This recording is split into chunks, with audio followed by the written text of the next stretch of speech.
Oke. Halo Sobat CNWK, Assalamualaikum warahmatullahi wabarakatuh. Bertemu lagi pada hari ini dengan Pak Sangidun di CNWK Mengajar. Kita lanjutkan pertemuan yang lalu ya. Hari ini kita bersama-sama akan melanjutkan pelajaran fikih mawaris kita.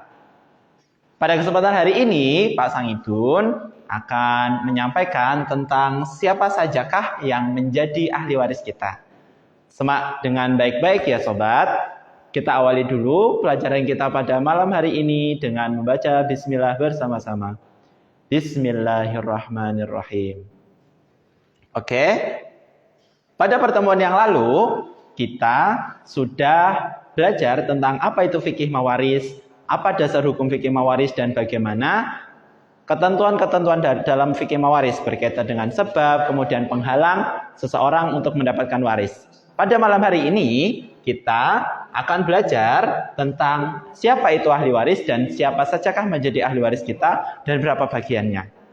Perlu diketahui sobat, bahwasannya ahli waris adalah orang yang berhak atas harta waris orang yang meninggal dunia.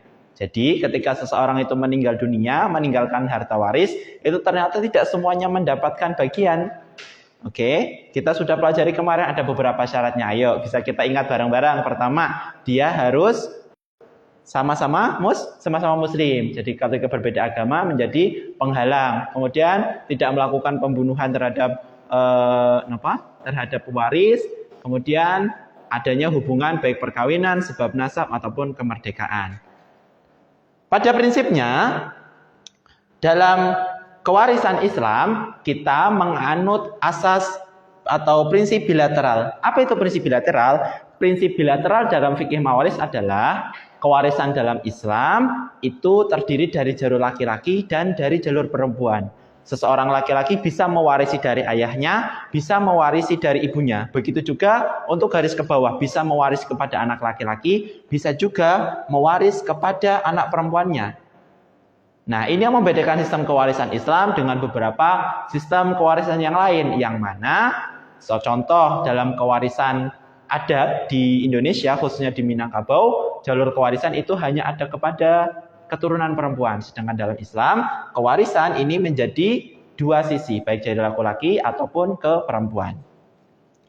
Nah, ahli waris dari golongan laki-laki bisa kita baca bersama-sama, sobat. Ada beberapa orang yang termasuk ahli waris dari golongan laki-laki, mulai dari anak laki-laki ya, ayah atau bapak, suami, cucu laki-laki dari garis laki-laki, kakek, saudara laki-laki sebapak, saudara laki-laki seibu, anak laki-laki saudara kandung, anak laki-laki saudara sebapak, saudara laki-laki ayah kandung, saudara laki-laki ayah sebapak, anak laki-laki paman sekandung, anak laki-laki paman sebapak, dan anak laki-laki yang memerdekakan. Ini adalah golongan ahli waris laki-laki. Sedangkan golongan ahli waris perempuan ini ada meliputi ibu, nenek, cucu perempuan, anak perempuan, saudara perempuan kandung, saudara perempuan sebapak, saudara perempuan seibu, istri, dan juga perempuan yang memerdekakan. Ini kita ingat-ingat ya sobat, orang-orang ini adalah yang berhak mendapatkan harta waris. Akan tetapi nanti ada derajat-derajatnya ya, dalam hal tertentu bisa terhijab mendapatkan bagian. Baik. Untuk tingkatannya dalam fikih mawaris, ahli waris yang tadi sudah Pak Sangidun sebutkan, ini terbagi menjadi dua, yaitu ada ashabul furud dan juga ada zawil arham. Apa itu ashabul furud? Ashabul furud itu adalah ahli waris yang bagiannya sudah ditentukan di dalam Al-Quran ataupun di dalam Al-Hadis. Jadi si A bagiannya berapa per berapa, si B bagiannya per berapa, itu sudah ada ketentuannya. Dan ini cara mudahnya kita sebut mereka dengan golongan ahli waris tingkat pertama. Lalu ada golongan zawil arham. Apa itu golongan zawil arham? Zawil arham adalah ahli waris yang dia akan mendapatkan bagian ketika tidak ada ahli waris dalam golongan ashabul furud. Dan bagiannya ini tidak ditentukan baik di dalam Al-Quran ataupun di dalam hadis. Pada prakteknya, ulama-ulama ini berbeda pendapat tentang bagian si zawil arham ini. Sebagian ulama membagi rata bagian untuk golongan ahli waris, baik itu laki-laki ataupun perempuan. Pada malam hari ini kita fokuskan satu saja ya sobat. Kita akan belajar tentang ashabul furud. Ashabul furud atau golongan yang memiliki bagian ditentukan dalam Al-Quran dan juga hadis ini memiliki ada 5 macam. Yang pertama diingat ya, ada usul, ada far'u, ada zauj atau zaujah, ada hawashi dan juga a'mam. Ingat apa? Usul itu artinya atas. Yang kedua ada far'u. Far'u itu artinya ke bawah. Lalu ada zauj atau zaujah, pasangan. Lalu ada hawashi, kanan kiri ya, saudara. Kemudian ada a'mam atau paman. Nah, oke. Nah, ahli waris ashabul furud ini memiliki beberapa kemungkinan bagian, dan bagian-bagian inilah yang sudah disebutkan di dalam Al-Quran dan juga hadis. Ashabul furud itu kemungkinan bagiannya itu hanya dia mungkin dapat setengah, kalau tidak setengah ya dia sepertiga, kalau tidak sepertiga ya dia seperempat, kalau tidak seperempat ya dia seperenam, kalau tidak ya dia seperdelapan, kalau dia enggak ya dia 2/3 atau sepertiga dari asobah. Hanya itu saja. Ya, jadi makanya kenapa dikatakan ashabul furud, karena memang besaran bagiannya itu sudah ditentukan di dalam Al-Quran, di dalam Al-Hadis hanya ini. Ya ingat, setengah, sepertiga, seperempat, seperenam, seperdelapan, 2/3 atau sepertiga dari asobah. Pemilik bagian ini namanya ashabul furud. Kalau bagian-bagian ini namanya furudul muqaddarah. Ya. Kemarin juga sudah Pak Sangidun singgung tentang ini ya. Pemilik bagian yang namanya ashabul furud, kalau bagian-bagiannya namanya furudul muqaddarah. Ya, kanannya. Nah, ada beberapa ahli waris yang akan kita bahas pada malam hari ini, bagian-bagiannya. Yang pertama, ayah. Nah, dari kemungkinan-kemungkinan ini, ayah ini memiliki beberapa kemungkinan bagian. Ayah ini memiliki bisa mendapatkan 1/6, bisa mendapatkan 1/6 ditambah asobah, bisa atau dia menjadi asobah mutlak. Nah, apa ini dalam kondisi bagaimana nanti Bapak Sangidun akan jelaskan di bagian berikutnya. Lalu ibu, dia bisa mendapatkan 1/6 atau 1/3 atau 1/3 dari asobah. Lalu ada istri ini punya 2 kemungkinan, bisa dapat 1/4, bisa dapat 1/8. Dan suami dia bisa mendapat setengah atau mendapat 1/4. Lalu ada anak perempuan, dia bisa mendapat setengah atau 2/3 atau asobah. Nah, ini Pak Sangidun, asobah itu apa? Oh iya, belum Pak Sangidun sebutkan ya. Jadi asobah itu adalah sisa harta waris setelah dibagikan kepada ashabul furud. Ya, jadi tingkatan-tingkatan dalam perhitungan waris itu, ketika ada seseorang meninggal dunia meninggalkan harta waris, maka hartanya itu dibagikan terlebih dahulu kepada ashabul furud atau orang-orang yang memiliki bagian tertentu. Nanti kalau ada sisa yang belum habis, nah itu yang disebut dengan asobah. Asobah ini menjadi hak dari ahli waris yang termasuk ke dalam asobah, ya, ahli waris asobah, gitu. Nah, kita lanjut ke part berikutnya. Oke, di sini yang Pak Sangidun jelaskan pertama kita bahas bersama-sama, Sobat JNWK. Ini adalah kemungkinan bagian untuk ibu. Oke, ibu dalam arti ini adalah ibu kandung ya. Ibu, dia memiliki 3 kemungkinan bagian. Dia bisa mendapatkan 1/3 dari harta waris, bisa mendapatkan 1/6, bisa mendapatkan 1/3 dari asobah. Syaratnya apa? Ibu itu bisa mendapatkan bagian 1/3 dari harta waris ketika si mayit atau yang meninggal dunia itu tidak memiliki keturunan, baik laki-laki ataupun perempuan yang masih hidup ketika dia meninggal. Kemudian yang kedua, tidak bersama-sama dengan saudara mutlak. Jadi kalau ada ahli waris ibu, berarti kan yang meninggal anak ya. Jadi misal nih, seorang ibu punya anak meninggal dunia. Nah, ketika si anak ini meninggal dunia, dia juga si anak ini tidak punya anak-anak baik laki-laki atau perempuan, dan dia juga tidak memiliki saudara lebih dari 2. Maka dalam kondisi seperti itu, si ibunya ini bisa mendapatkan berhak atas bagian furdul muqaddarah sepertiga. Nah, kebalikannya, ketika dalam kondisi si ibu ini mewaris bersama anak dari si meninggal atau si mayit, atau bersama-sama dengan 2 saudara mutlak dari si mayit, maka bagiannya menjadi berkurang. Dia menjadi hijab nuqson, atau bagiannya menjadi berkurang, yang asalnya sepertiga, dia menjadi 1/6. Ya, jadi ingat, ibu bisa dapat sepertiga kalau yang meninggal itu tidak punya anak atau tidak bersama-sama dengan saudara lebih dari 2. Kemudian kalau ada anak atau ada 2 saudara atau lebih, maka bagiannya berkurang menjadi 1/6. Diingat-ingat ya sobat. Nah, kemungkinan yang ketiga adalah dia bisa mendapatkan 1/3 dari asobah. Jadi artinya dibagikan dulu untuk furdul muqaddarahnya, ashabul furudnya, nanti sisanya berapa. Nah, 1/3 dari sisa itu bisa menjadi haknya si ibu. Dalam kondisi seperti apa? Dalam kondisi kalau dia mewaris hanya bersama dengan suami atau istri dan ayah si mayit. Berarti kasusnya gimana? Coba kita bayangkan, misal si ibu ini punya anak, kemudian anaknya ini punya pasangan, ya, baik suami ataupun istri. Kalau anaknya si ibu ini laki-laki, berarti dia punya istri.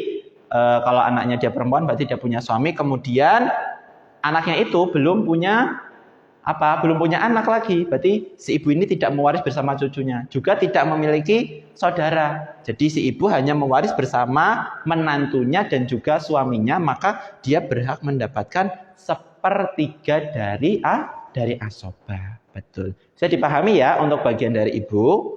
Lalu berikutnya untuk istri. Nah, untuk istri dia hanya memiliki 2 kemungkinan bagian, antara 1/4 atau 1/8. Nah, perlu ditekankan di sini ya sobat, bahwasannya yang dimaksud dengan kemungkinan bagian istri ini berlaku baik istrinya 1 ataupun 2 ataupun 3 ataupun 4, ini bagiannya sama. Ya, baik 1/4 ataupun 1/8. Ya. Misal si A ini seorang suami. Dia itu punya 2 istri. 2 istri. Ya. Terus si A ini nggak punya anak, meninggal, maka ya bagian untuk istrinya 1/4. 1/4 untuk berdua. Nah, gitu ya. Karena nanti ada kesalahan nanti kalau kalian tidak menekankan dari awal bahwasanya 1/4 dan 1/8 ini untuk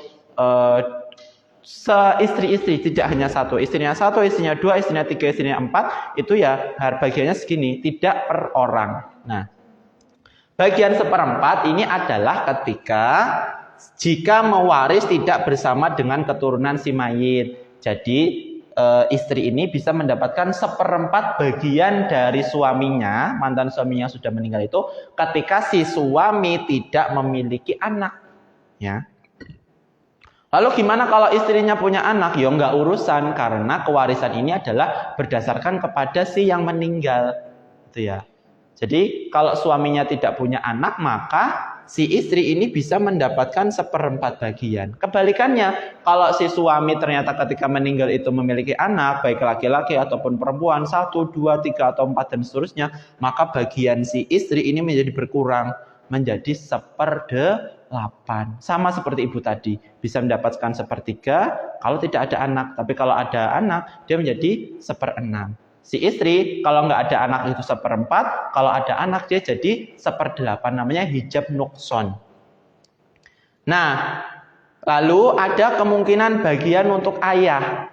Untuk ayah ini bagiannya, kemungkinan bagiannya itu menjadi 3. Bisa 1/6, bisa 1/6 plus asobah, bisa menjadi asobah mutlak. Nah, Pak Sangitun jelaskan dulu langsung yang asobah mutlak. Asobah mutlak itu artinya kedudukan ayah itu sama seperti anak laki-laki. dia bisa mewarisi seluruh harta dari si mayit. Dalam kondisi seperti apa? Kalau pewaris ini dia mewaris tunggal dan atau bersama suami, istri, ibu tanpa anak, ya. Jadi misal nih, si ayah ini punya anak gitu. Kemudian anaknya itu belum meninggal, belum punya suami atau istri dan nggak ada siapa-siapa lagi. Ya. Jadi ayah ini sebagai pewaris tunggal satu-satunya keluarga. Maka si ayah ini menjadi pewaris tunggal mutlak, seluruh hartanya menjadi bagian dari ayah. Atau jika pewaris bersama dengan suami istri atau suami istri ibu tanpa disertai anak. Jadi anaknya itu punya pasangan kemudian bersama-sama dengan ibu. Sama seperti kalau yang tadi ya. Kalau yang tadi kan ibu itu bisa mendapatkan 1/3 dari asobah. Nah, kalau asobahnya 1/3 sudah dibagikan kepada ibu, berarti bagian untuk ayahnya itu menjadi 2/3-nya. Nah, ini yang disebut dengan asobah mutlak untuk bagian ayah. Lalu bagian 1/6 ditambah asobah ini adalah ketika ayah ini mewaris bersama-sama dengan keturunan perempuan tanpa laki-laki.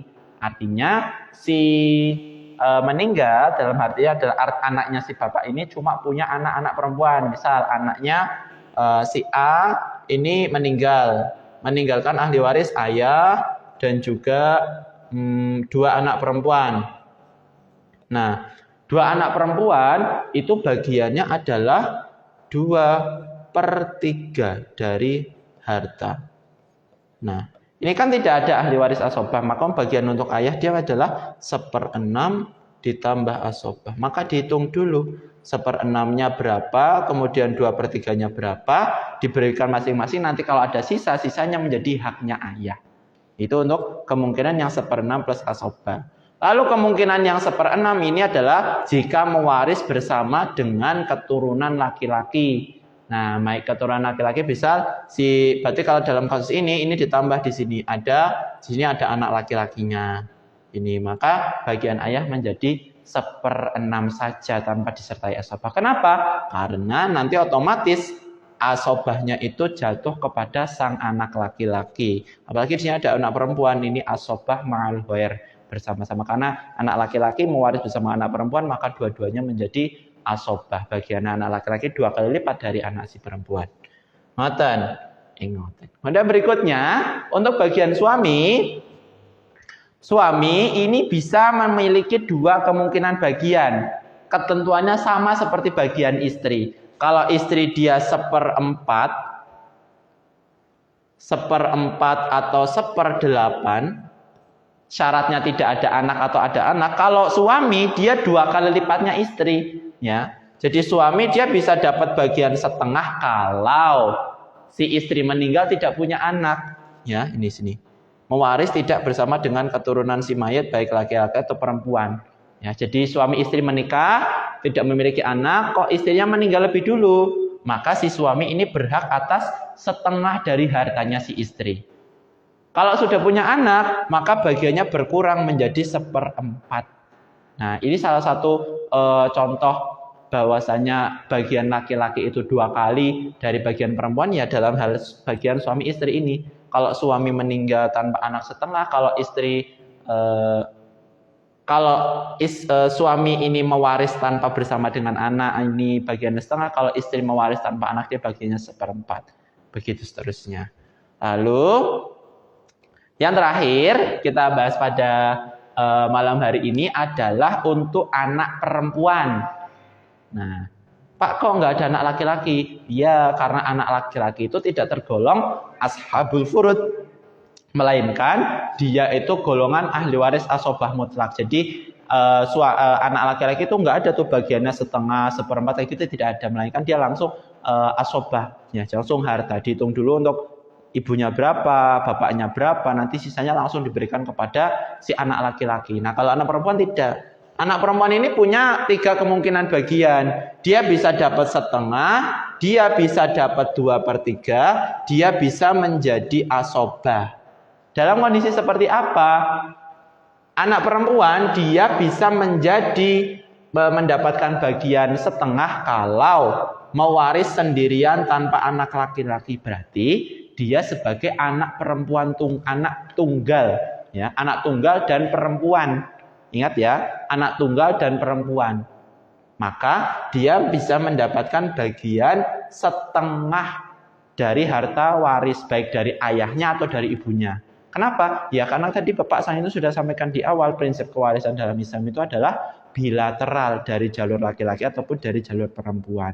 Ya, ini untuk anak perempuan kemungkinan yang pertama adalah setengah, ya, setengah dari harta waris yang meninggal. Kalau dia pewaris tunggal, pewaris tunggal. Nah, gimana kalau anak perempuannya ternyata berdua atau lebih? Kalau misal nih ada seseorang meninggal punya 2 anak perempuan, maka 2 anak perempuan ini mendapatkan bagian 2/3. 2/3 ini untuk berdua ya, berdua atau lebih. Misal anak perempuannya 4 gitu, ya udah berarti ini 2/3 untuk berempat. Anaknya 5 ya berarti 2/3 untuk berlima, begitu seterusnya. Ya, dan ini tidak bersama-sama dengan anak laki-laki. Tidak ada anak laki-laki. Jadi anaknya semuanya perempuan gitu dari yang meninggal. Maka bagiannya bagi anak-anak itu 2/3. Nah, yang ketiga, kemungkinan yang terakhir untuk anak perempuan adalah dia menjadi ahli waris asobah. Asobahnya di sini berbeda dengan anak laki-laki atau ayah ya, tapi di sini asobahnya dia adalah asobah ma'al ghair. Apa itu asobah ma'al ghair? Asobah ma'al ghair itu adalah dia menjadi asobah karena dia bersama-sama dengan pasangannya. Berarti kalau anak perempuan, dia pasangannya kan anak laki-laki. Nah, kalau anak perempuan mewarisi bersama anak laki-laki, ada anak laki-laki dan ada anak perempuan, maka dua-duanya menjadi asobah. Bagiannya 2/1. Misal nih ya, seseorang meninggal punya 1 anak laki-laki, punya 1 anak perempuan. Maka bagiannya si anak ini laki-laki ini 2, bagian si anak perempuan ini 1, seperti itu. Lalu gimana Pak kalau anak laki-lakinya ternyata 2? Oke, kalau anak laki-lakinya 2, anak perempuannya 1, gimana? Misal gini ya, anak laki-lakinya 2, anak perempuannya 1. Gimana? Gimana coba? 21. Ya udah, ini dikalikan 2. Nah, ini 4. Sorry ya.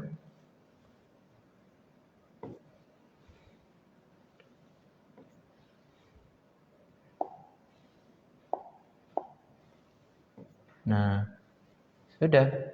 Berarti ini berapa? 2, ini 1. Berarti 2 bagian sama, 2 bagian untuk 1 anak laki-laki dan 1 bagian untuk 1 anak perempuan. Begitu seterusnya. Karena ini prinsip dasar dalam kewarisan Islam itu adalah 1 anak laki-laki itu bagiannya adalah 2 kali lipat dari anak perempuan. Begitu mungkin untuk malam hari ini pembelajaran fikih mawaris ini baru sedikit ya, nanti masih banyak lagi ahli waris yang lain. Ini prinsip dasar dulu dalam kewarisan Islam yang terdekat. Ini adalah ini, ada suami, istri, ayah, ibu, anak laki-laki dan ada anak perempuan. Kalau dalam suatu kasus kewarisan kok ahli waris ini masih hidup, maka ahli waris yang lainnya itu terhalang ya. Namanya hijab apa? Hirman ya, hijab hirman tidak mendapatkan bagian. Ahli waris ini adalah ahli waris al-aqrabun, ahli waris yang terdekat yang tidak mungkin terhijab. Maksudnya di sini adalah hijab hirman. Dia pasti mendapatkan bagian walaupun kemudian bagiannya berkurang dari bagian maksimalnya. Itu ya. Ada satu informasi lagi untuk sobat CNWK dimanapun kalian berada. Ya, MA Cendekian Nasrul Wasatiyah kita masih membuka pendaftaran peserta didik baru untuk tahun ajaran 2025-2026 dan kita masih buka sampai hari ini. Bisa cek link pendaftaran di website kami www.macendekiannasrulwasatiyah.sch.id. Linknya ada di bawah ini ya, nanti bisa dicek di kolom komentar yang sudah dipin, dan kita memberikan Kesempatan beasiswa ada tipe A, tipe B, dan juga tipe C. Tipe A itu adalah gratis full 100% ya, bagi Sobat CNWK dimanapun berada, baik putra ataupun putri. Kemudian untuk tipe B kita ada gratis sarana biaya pendidikan, dan untuk tipe C kita ada gratis 50% untuk sarana pendidikan. Tentunya syarat dan ketentuan berlaku. Daftarkan dulu diri Sobat CNWK dimanapun Anda berada di MA Cendekiana Surul Wasatiyah. Untuk malam hari ini Pak Sang itu cukupkan dulu. Kita bertemu lagi pada pertemuan yang akan datang. Assalamualaikum warahmatullahi wabarakatuh.